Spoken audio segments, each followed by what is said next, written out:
Vamos al segundo punto, que es el carácter compuesto de la política. Cuando uno los pone en relación al producto y se pone a pensar en ellos, uno empieza a darse cuenta, y eso ha pasado en casi todos los trabajos que nos han presentado, empieza a darse cuenta que el producto en realidad no es algo tan simple como un botiquín, que es bastante más. En el caso del plan Remediar, uno empieza a sospechar que junto con el botiquín lo que ofrece el Ministerio de Salud es desarrollo de capacidades. Es decir, no solo le da un recurso sin el cual es difícil acceder a un tratamiento, que es el remedio, o es difícil ofrecer incluso tratamiento si hablamos de un efector de salud, como un CAPS. No solo le ofrece el recurso, sino que también le da capacitación y asistencia técnica al personal, a los médicos, para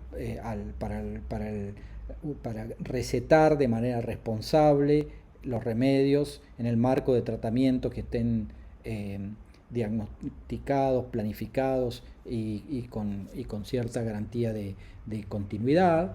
Les da también capacitación para el almacenamiento, el stock y la protección de los propios remedios, en fin, y también puede ser que también haga algún aporte en infraestructura para el almacenamiento de los remedios, para que la capacitación que da tenga la oportunidad de realizarse teniendo los recursos necesarios para, si es capacitación sobre la protección y la guarda de los remedios, haya condiciones adecuadas, edilicias, para que estas capacidades puedan implementarse.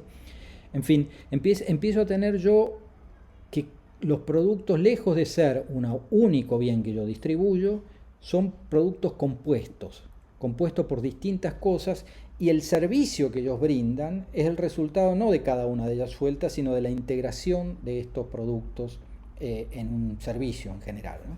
Lo que implica adecuar estos productos generalmente a los usuarios. Yo voy a tener una lectura, un diagnóstico de la situación de cada CAPS a la que le doy, cuánto le he dado antes, en qué situación se encuentra, para poder ver cuántos remedios le doy, qué tipo de remedios, si tiene capacidad para guardarlos, si tengo que darle asistencia para guardarlos, etc., ¿no?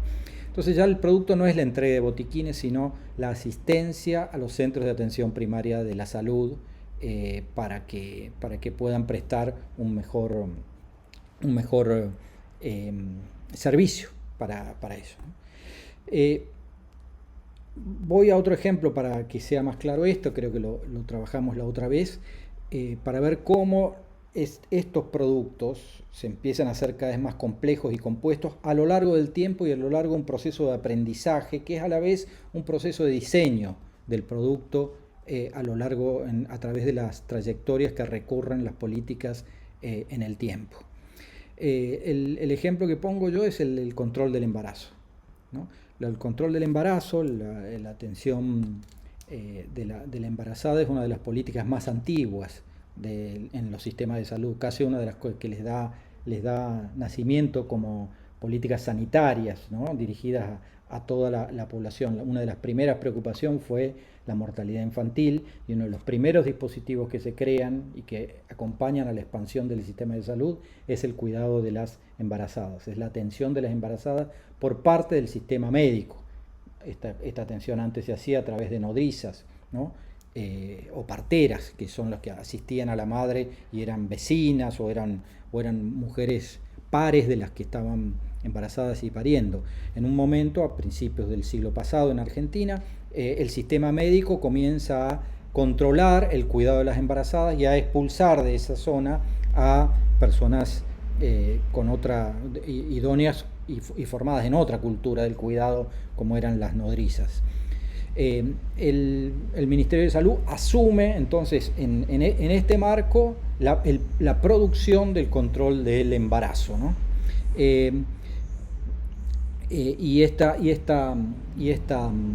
Esta práctica sanitaria empieza a extenderse y a complejizar incluso al propio sistema de salud.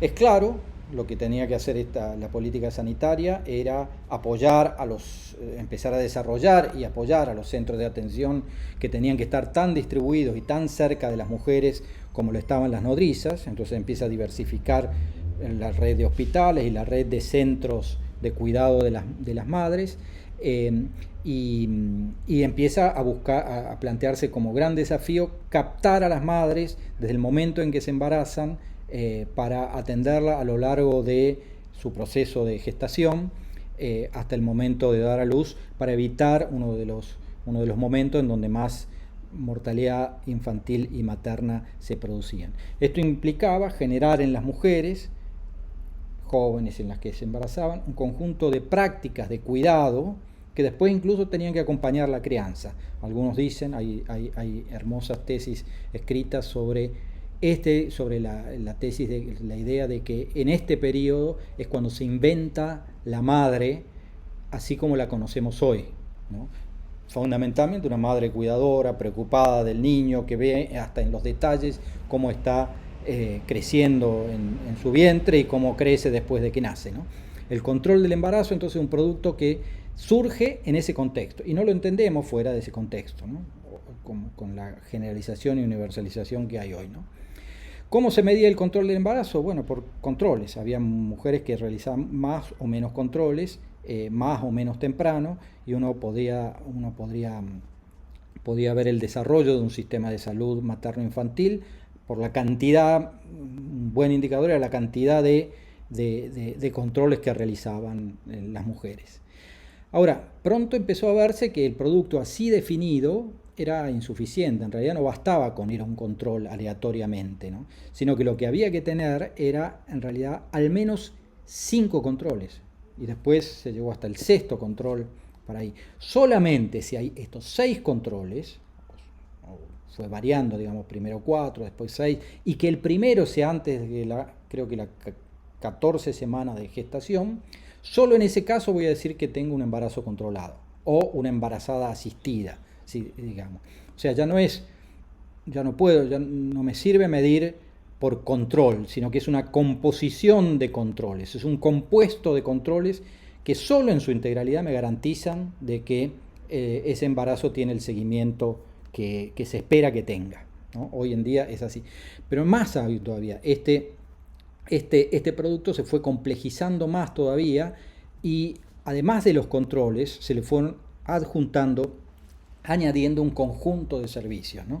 Después del primer control, por ejemplo, un análisis de laboratorio, una ecografía y un PAP, ¿no? En el segundo control hay otra ecografía y hay vacunación, inmunización de la mujer contra un conjunto de enfermedades establecida en el calendario para las mujeres embarazadas. En el tercer control hay una consejería social, psicosocial, para ver cuáles son las condiciones ambientales en las que va a crecer ese embarazo, si la mujer tiene vivienda, si está en pareja o si no está en pareja, si tiene ingresos, si está emocionalmente contenida, etc., ¿no?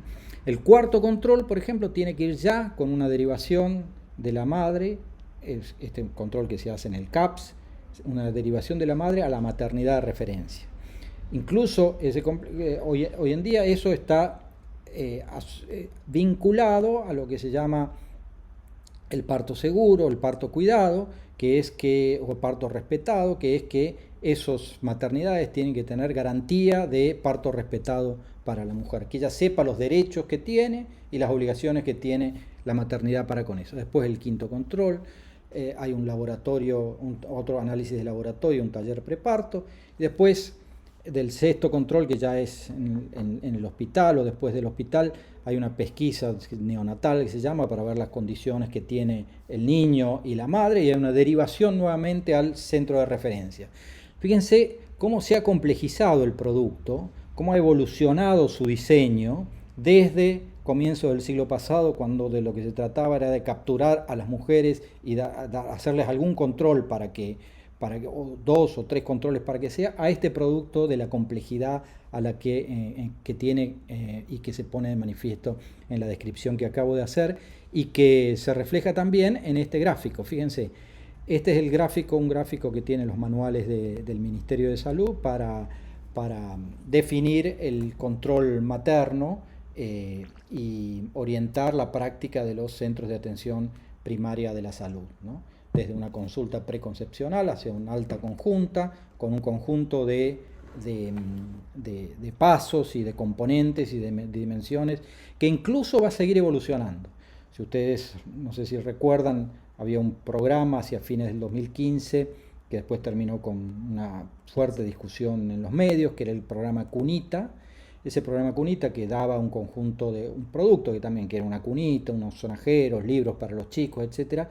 No tiene sentido si no uno lo inscribe acá. Lo que estaba haciendo el programa Cunita era extender el producto de control del embarazo a cuidado ya del embarazo, del nacimiento y del primer año de vida, para generar también conductas en la madre, en el padre, en los efectores de salud para atender al niño que está en sus primeros años de vida. Es decir, este producto no se queda acá, sino va a seguir evolucionando, va a seguir modificándose y va a seguir adquiriendo complejidad. Uno tiene que estar con capacidad de leer la complejidad del producto, es decir, cuáles son los distintos componentes que lo integran. En el caso de los botiquines, está claro que el producto no puede ser reducido al botiquín, sino que forma parte de un conjunto de componentes que como tales brindan un servicio para que los centros de atención primaria puedan proveer los tratamientos que son requeridos con los insumos que son requeridos por la población. Y cualquier producto que abordemos, salvo algunos muy simples y de poca relevancia, van a mostrar esta complejidad.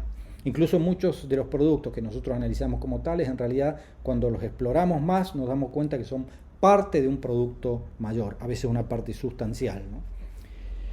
Esto que pasa en el sector público, fíjense, también pasa en el sector privado. Perdón, antes de decir eso, quería decir, la complejidad que adquieren los productos, los componentes, puede ser analizada teniendo en cuenta tres dimensiones. Una, la dimensión material, ¿no? O sea, no podemos perder de vista de que hay controles, hay análisis de laboratorio, hay servicios de consejería social, hay botiquines, o sea, hay cosas, ¿no? O servicios que en su materialidad me expresan qué significa el producto. Sin analizar la materialidad del producto no vamos a poder entenderlo. Pero solo con la materialidad, solo con el botiquín, tampoco lo vamos a entender. ¿Qué es lo adicional que hay allí? Primero hay una discusión y un concepto, ¿no? Hay argumentos que dicen no puede dejarse que la madre para sola, geste sola. Es más, la protección de la madre, y esto se ve muy claro en los orígenes del control materno, tiene que estar inscripta en el sistema de salud, ¿no? Y en el que el personaje central, el agente central, eran los médicos. ¿Eso qué quiere decir? Que tienen que expulsarse a las comadronas, y las comadronas resistieron, ¿no? Y los controles maternos también resistieron. Hay una discusión ahí que se salda de alguna forma. O sea, hay un concepto y hay argumentos que defienden uno u otro concepto. Atrás de cada producto o articulando cada producto, lo que uno encuentra son discusiones políticas y discusiones sociales, ¿no? Acerca de cómo deben ser las conductas de la sociedad. Con el botiquín lo mismo, estamos diciendo que tienen que recetarse genéricos y no medicamentos por marca, que tiene que haber un plan de tratamiento cuando yo lo discuto, y habrá gente que se opone y habrán visitadores médicos que ven la cosa de otra manera, van a haber empresas farmacéuticas, habrá hospitales, o sea, siempre en la forma en que se define un producto hay una discusión y hay un concepto, lo que nosotros llamamos, hay una dimensión argumental insustituible. Si yo no entiendo lo que se está discutiendo y de por qué el producto llegó a ser esto y no otra cosa, no estoy tampoco entendiendo el producto. Piensen ustedes en los otros ejemplos que tenemos en clase, como el tema de la rehabilitación de los internos en las cárceles, toda la discusión que hay en torno a eso. Piensen en el tema de la UH, toda la discusión que todavía hay en la sociedad respecto de esto. Piensen en fin, la pandemia, y la forma en que se discute sobre qué es lo que hay que hacer, o el cuidado del dengue, o el desempleo juvenil y cómo se lo combate. En cada campo hay una discusión que, si no la entendemos, no entendemos el significado del producto. Entonces, convocatoria, hay que analizar la discusión que hay atrás de la definición del producto que estamos analizando. Y en tercer lugar, esa dimensión no solo es una dimensión que aparece en los diarios, en los textos, en los estudios, en la comunidad académica, sino que también aparecen las normas. Las normas, las leyes, son un momento de estabilización de alguna de estas discusiones. Pretenden, no siempre lo logran, zanjar una discusión y orientarla en un determinado sentido. Las leyes de ejecución penal, por ejemplo, variaron desde un paradigma hiperpunitivista en cierto momento, en donde lo que había que hacer era apartar al delincuente de la sociedad y disciplinar sus comportamientos para que no moleste al resto, a perspectivas más vinculadas a la integración social y al desarrollo de capacidades y a tener en cuenta, en fin. Y eso se refleja en los cambios de las normas. Si leemos las normas de los años 40 y 50 o si leemos las normas de la actualidad, vamos a ver lenguajes diferentes que recogen argumentos diferentes y buscan sancionar algunos de ellos. Bueno, 3 dimensiones sobre las cuales hay que trabajar para definir el producto: la dimensión material, la dimensión argumental y la dimensión normativa. Yo decía que esto no sucede solamente en el sector público, sino también en el sector privado. Los productos son compuestos, son el resultado de un diseño, ¿no? y están argumentados. Por ejemplo, el auto las fábricas automotrices venden autos hace mucho tiempo, de su origen también a comienzos del siglo XIX, fines del siglo XVIII. Los autos antes eran algo que te transportaba, hoy en día son también un producto más complejo, ¿no? Que tienen varias utilidades y funciones, y hay varias variedades de autos combinando elementos distintos. Pero no solo eso, cuando nosotros compramos un auto, no solo compramos un conjunto variado de servicios en su composición, sino que también a veces, sobre todo si compramos un 0 kilómetro, casi siempre estamos comprando no solo el auto, sino también el servicio postventa, ¿no? Cuando uno compra el auto, sabe que tiene que ir cada 10.000 kilómetros y llevarlo al servicio y te lo cobran. Entonces yo no solo estoy comprando, y eso lo saben bien las empresas automotrices, no solo estoy comprando un auto, sino estoy comprando un servicio. Y es la integración de esas dos cosas la que sirve. Algunos dicen que los recursos que se cobran por servicio postventa y por los repuestos y los test necesarios son tantos o mayores que lo que se obtiene por los beneficios que se obtiene de la venta misma de los autos. Pero no solo eso, sino, esto sí, las empresas no solo te venden el auto, el servicio postventa, sino también te venden el sistema y el mecanismo de financiamiento de la compra del auto, ¿no? Los planes rombo, óvalo, cuadrado, triángulo, lo que fuera. Este tipo de cosas te venden un servicio de financiamiento, que te lo cobran también, para que uno pueda comprar el auto. Esto sí, muchas empresas, las Volkswagen, las grandes empresas, comenzaron a ver de que el negocio que hacían con el dinero que podían circular a través de los mecanismos y los planes de financiamiento eran más importantes incluso que el negocio era mucho más importante que la venta del auto mismo, ¿no? El proceso de financiarización hizo que las divisiones financieras de las empresas automotrices tuviesen mucho más importancia o crecieran en importancia relativa respecto de las divisiones de producción, ¿no? Estas son las que se quedan en los países centrales y las que operan a partir de ahí en un escenario global, y la fabricación del auto mismo puede ir distribuyéndose en distintas partes del mundo. Entonces el producto auto es un producto complejo y queda chico decirle auto, ¿no? Es auto, es servicio postventa, es financiamiento y quién sabe qué otras cosas más. Lo mismo pasa, esto lo vimos en la otra clase, con otros productos que lo que hacen es integrar productos que antes estaban separados, ¿no? Como ir al cine, jugar, divertirse, orientarse en el mundo, escribir, el calendario, sacar fotos, hablar por teléfono, navegar por internet o iluminar cuando está oscuro. Todos estos productos que antes eran separados, alguien inventó algo que los transformaba en una sola cosa, más que en una sola cosa, en un producto integrado, en donde lo importante era el mecanismo de enlace, la plataforma que integraba a estos otros productos que antes se adquirían por separado, y sobre todo sirve de plataforma para incorporar muchas otras cosas más en el futuro.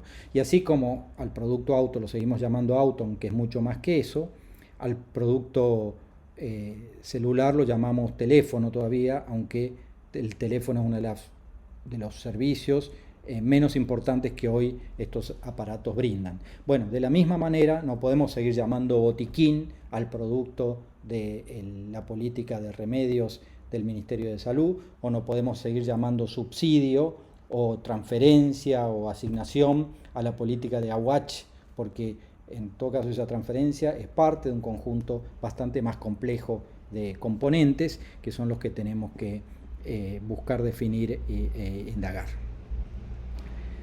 Bueno, el producto suele ser un compuesto, entonces que integra distintos bienes y servicios sobre la base de un concepto que es el resultado de un proceso argumental y de debate social, que en general está estructurado normativamente, que hay normas que dicen cómo se debe producir, cómo se debe consumir, qué cosas se permiten y qué cosas no se permiten en la producción de ese bien o servicio que se entrega.